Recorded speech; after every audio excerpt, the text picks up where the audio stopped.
है। इसको बोलते हैं नींद उड़ना। लेकिन नींद सिर्फ पाकिस्तान की नहीं उड़ रही, वो अजीत डोभाल जी की भी उड़ी हुई है, क्योंकि वो सो नहीं रहे। वो बैक टू बैक मीटिंग्स कर रहे हैं क्लोज डोर्स के अंदर। क्लासिफाइड मीटिंग्स हैं।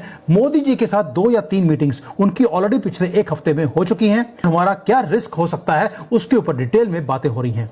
उन्होंने क्या किया है कि जी मुझे लगता है उन्होंने ना हर गल्फ कंट्री को जाके जहां से हमने उधार उठा रखा था, अगर आपका पैसा कोई वहां पे फंसा हुआ है या आपने अगर उधार दे रखा है तो वो वापस ले लीजिए। ऐसा मुझे लगता है कि इंडिया की तरफ से क्या सऊदी अरब भी अब पाकिस्तान से अपने पैसे वापस लेने की तैयारी कर रहा है? को तो पता है कि बाकी लोगों के साथ भी मोदी जी की बहुत अच्छी हेलो हाय है, तो उन्होंने फिर सऊदी अरेबिया को भी याद दिला दिया कि वो जी तुम्हारे पैसे भी फंसे ने।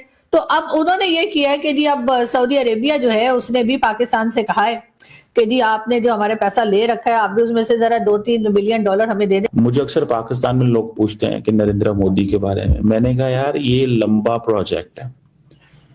He does not have, अभी तो इनकम्बेंसी फैक्टर भी काम नहीं कर रहा उनके अगेंस्ट। ऑपोजिशन जो इंडिया की है, they have nothing to offer to the Indian people. उनके पास कुछ स्टोरी नहीं है। सारी स्टोरी तो नरेंद्र मोदी ने कैप्चर कर ली है।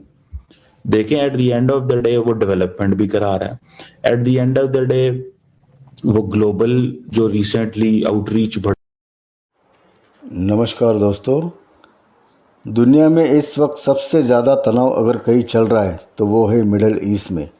लेकिन इसी बीच एक ऐसी मीटिंग हुई जिसने पूरी दुनिया का ध्यान अपनी तरफ खींच लिया है।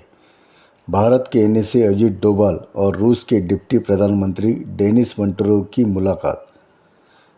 तो ये सिर्फ मुलाकात नहीं थी बल्कि एक स्ट्रेटेजिक सिग्नल था।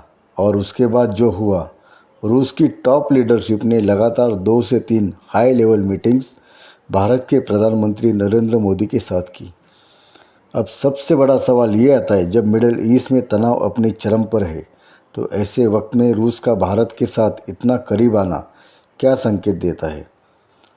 तो रूस चाहता है कि भारत उसके साथ खड़ा रहे, और क्योंकि मिडिल ईस्ट में बढ़ता तनाव सीधे ग्लोबल पावर बैलेंस को प्रभावित कर रहा है। दूसरा, भारत इस मौके को डिप्लोमेटिक एडवांटेज में बदल सकता है। एक तरफ है अमेरिका, दूसरी तरफ रूस और चीन, और इनके बीच भारत खेल रहा है सबसे बड़ा स्मार्ट गेम। तो अमेरिका भी अब सतर्क हो गया है। वो ये समझने की कोशिश कर रहा है कि आखिर रूस और भारत के बीच क्या खिचड़ी पक रही है। क्या कोई बड़ी डिफेंस या एनर्जी डील होने वाली है? तो मिडिल ईस्ट में अगर हालात और बिगड़ते हैं तो तेल, व्यापार और सुरक्षा तीनों पर गहरा असर पड़ सकता है। ऐसे में भारत और रूस की ये नज़दीकी भविष्य के बड़े फैसलों की तैयारी हो सकती है। यानी साफ है दोस्तों, भारत अब सिर्फ एक देश नहीं बल्कि बन रहा है ग्लोबल पावर चेंजर। तो क्या मिडिल ईस्ट के तनाव के बीच भारत और रूस कोई बड़ा खेल खेलने वाले हैं? क्या अमेरिका की चिंता वाजिब है? तो दोस्तों, आप क्या सोचते हैं? कमेंट में ज़रूर बताइए। और ऐसे ही तगड़े विश्लेषण के लिए चैनल को सब्सक्राइब करना ना भूलिए। धन्यवाद दोस्तों, जय हिंद। डिप्टी प्रधानमंत्री है रशिया का, जो मोस्ट पावरफुल आदमी है, वो अजीत डोभाल जी को मिलता है और देखते ही गले वो लगा लेता है। और अजीत डोभाल वो है जिसके नाम से बड़े बड़ों की पैंट्स गीली हो जाती हैं। इसको बोलते हैं नींद उड़ना। लेकिन नींद सिर्फ पाकिस्तान की नहीं उड़ रही, वो अजीत डोभाल जी की भी उड़ी हुई है, क्योंकि वो सो नहीं रहे। वो बैक टू बैक मीटिंग्स कर रहे हैं क्लोज डोर्स के अंदर। क्लासिफाइड मीटिंग्स हैं। मोदी जी के साथ 2 या 3 मीटिंग्स उनकी ऑलरेडी पिछले 1 हफ्ते में हो चुकी हैं। हमारा क्या रिस्क हो सकता है, उसके ऊपर डिटेल में बातें हो रही हैं। और इस बार जो मीटिंग करी गई वो थी डेप्यूटी प्रधानमंत्री ऑफ रशिया। ये सबसे ज्यादा पावरफुल आदमी है पुतिन के इनर सर्कल के अंदर। रूटीन डिप्लोमेसी की ये मीटिंग्स नहीं है, ये हाई स्टेक्स का रूथलेस वॉर रूम को बनाया गया है। वो ड्राफ्ट कर रहे हैं एक मास्टर प्लान को। ये अब ढकी छुपी बात नहीं रही, क्योंकि वो वहां पर एक एब्सोल्यूट फाउंडेशन क्रिएट कर रहे हैं कि कैसे जो ग्लोबल लॉन्ग टर्म प्रॉब्लम्स है उनको कैसे सॉल्व किया जाए। अब डोभाल जी का एक आपको मालूम है तरीका क्या है, वो जियोपॉलिटिकल एंड गेम जो होती है उसको वो क्रिएट करते हैं। मुझे अक्सर पाकिस्तान में लोग पूछते हैं कि नरेंद्र मोदी के बारे में। मैंने कहा यार ये लंबा प्रोजेक्ट है। He does not have, अभी तो इनकम्बेंसी फैक्टर भी काम नहीं कर रहा उनके अगेंस्ट। ऑपोजिशन जो इंडिया की है, they have nothing to offer to the Indian people. उनके पास कुछ स्टोरी नहीं है। सारी स्टोरी तो नरेंद्र मोदी ने कैप्चर कर ली है। देखें, at the end of the day वो डेवलपमेंट भी करा रहा है, at the end of the day वो ग्लोबल जो रिसेंटली आउटरीच बढ़ी उसमें वो लोग कह रहे हैं भाई हाँ हमें तो दुनिया में ज्यादा वैल्यू मिल रही है, फ्री ट्रेड एग्रीमेंट भी हो रहे हैं, रेलिवेंस भी दुनिया में बढ़ी, मजहब भी बेच रहे हैं, लव जिहाद भी बेच रहे हैं, केरला स्टोरी भी बेच रहे हैं, सारा कुछ बेच रहे हैं। तो देन द पीपल बिलीव कि यार ये तो मतलब is sharing something, is sharing something with us, ये हमारे साथ कुछ ऐसा शेयर कर रहे हैं। तो मैं तो इस चीज को बहुत ज्यादा वो करता हूँ, अंडरस्टैंड करता हूँ कि ये क्या किस तरह के माहौल जो है वो बन रहा है और किस तरह की चीजें हैं जो हमारे सामने आ रही हैं।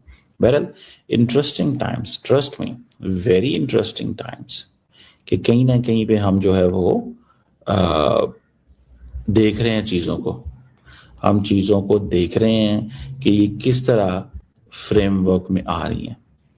और मुझे लगता, जाती तौर पे ये लगता है, मैं जो what I have realised and what I have understood, कि ये जो चीजें हैं, ठीक है, जिसमें नरेंद्र मोदी साहब की जो पावर पॉलिटिक्स भी बीच में है, सो दीज आर लाइक, ये चीजें बताती हैं कि माहौल जो है वो बड़ा तेज है, गर्म है, ठीक है।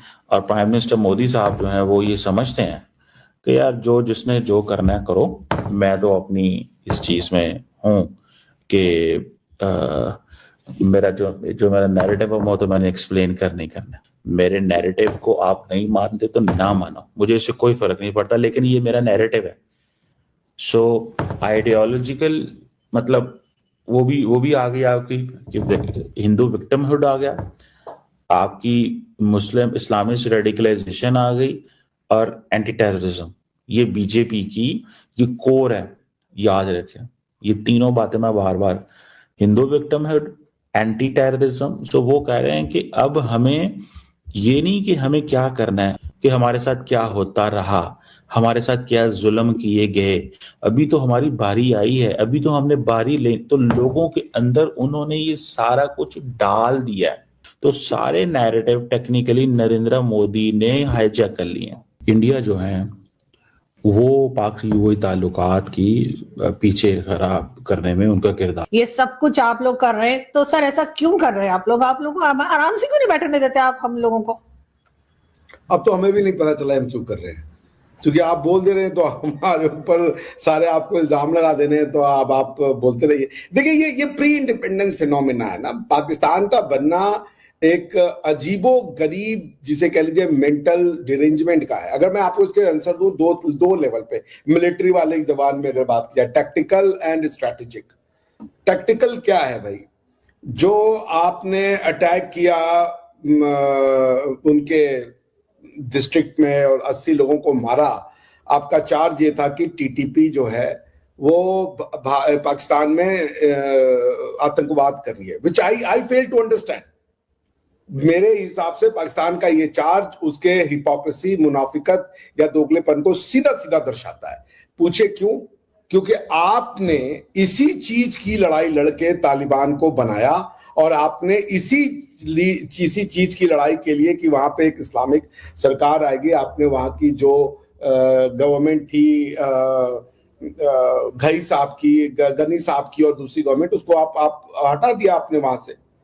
तो आज जब वो चाहते हैं, मैं कहता हूं मान लीजिए टीटीपी अफगानिस्तान से आ रही है, मान लीजिए टीटीपी अफगानिस्तान से आ रही है, हालांकि उनका तो चार्ज ये है कि भाई सारा एरिया बंद है, जो आप हमारे ऊपर लगाते थे कश्मीर में कि भाई इन्होंने इतनी बड़ी फेंसिंग कर रखी है, और 2-2 लेयर की फेंसिंग है, एक फेंसिंग के बाद 500 मीटर का वो है, फिर दूसरी लेयर ऑफ फेंसिंग है, तो कैसे आदमी आ जा सकता है? ये तो देखिए लॉ ऑफ कर्मा।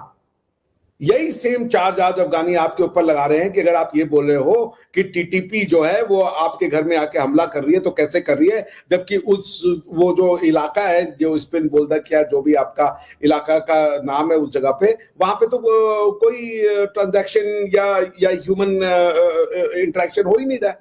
तो ये पहुंच कहां से रहे हैं आपको?